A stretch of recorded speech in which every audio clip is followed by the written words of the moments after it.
Hello, YouTube world.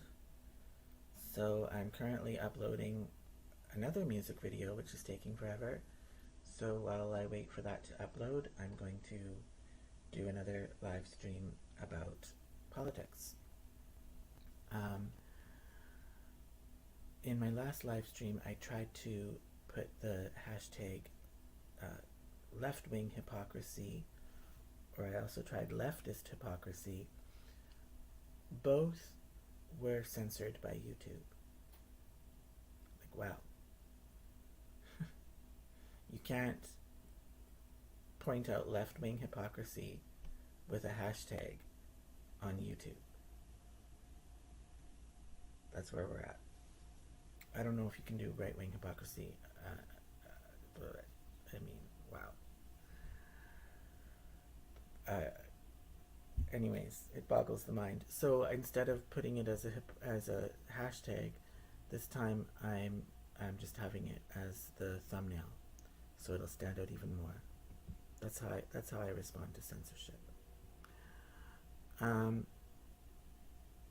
I want to just read. I'm not going to do much commenting at all this time. I just want to read an article that surprisingly came up on MSN. So I'm going to share my screen. It is right over here. Teamsters President Sean O'Brien blasts the Democrat Party. The president of the powerful Teamsters Union, with 1.3 million members, has blasted the Democratic Party, describing how he believes the party has expletive us over for the last 40 years. Teamsters boss Sean O'Brien spoke with comedian Theo Vaughn on his This Past Weekend podcast, to which he has more than 3 million subscribers.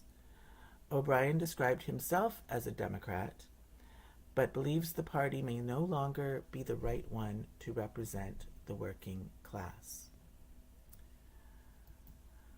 I'm a Democrat, but they have fucked us over for the last 40 years, and for once we're standing up as a union, saying, "What the fuck have you done for us?" O'Brien said in scathing remarks.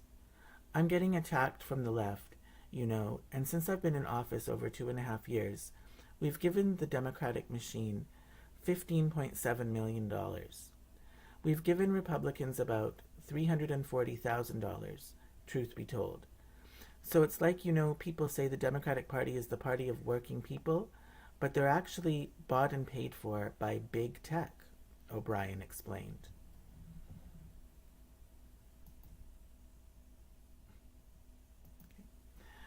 Now you've got the Republicans who are now saying, hey, we want to be the working class party. And okay, you've got a great opportunity right now to do that. As for the Democrats, if 60% of our members aren't supporting you, the fucking system is broken and you need to fix it.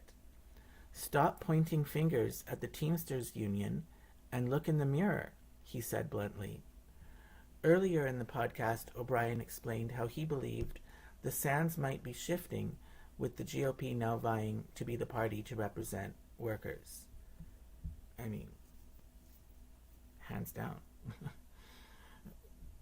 Totally. That would be my opinion.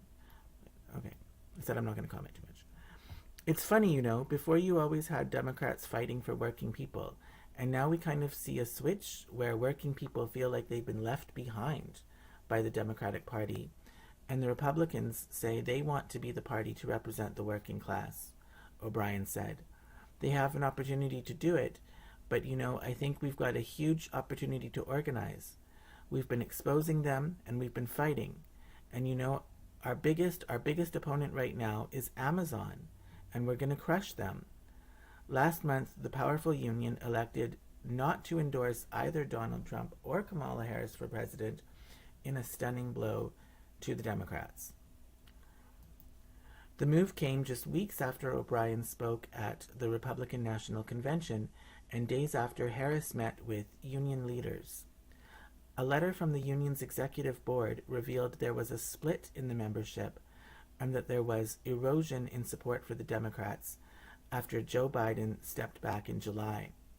President Joe Biden won the support of Teamsters, voting in straw polls at local unions between April and July prior to his exit from the race, the statement said, pointing to polling data of members. But in the independent electronic and phone polling from July to September, a majority of voting members twice selected Trump for a possible Teamsters endorsement over Harris. The union's extensive member polling showed no majority support for Vice President Harris and no universal support among the membership for President Trump. Well, interesting that they changed the standard. So there's no majority support for Harris. There's no universal support for Trump. Well, would you ever expect there to be universal support? That means everybody. That's a pretty tough standard. That would suggest that there was majority support for Trump. That left the leadership of the union, that includes trucks and a range of other professions, with the difficult position of selecting a candidate who didn't have strong backing from its own membership. The union, which is more conservative than many other unions that align with Democrats, hasn't backed a Republican since 1988. It similarly did not endorse in 1976 or in 1996 during Bill Clinton's re-election campaign. The high-impact move comes in an election where Rust Belt battlegrounds are critical. Public polling shows Michigan, Pennsylvania, and Wisconsin, all with strong union membership, up for grabs. It's the only one of the nation's top 10 unions not to back Harris.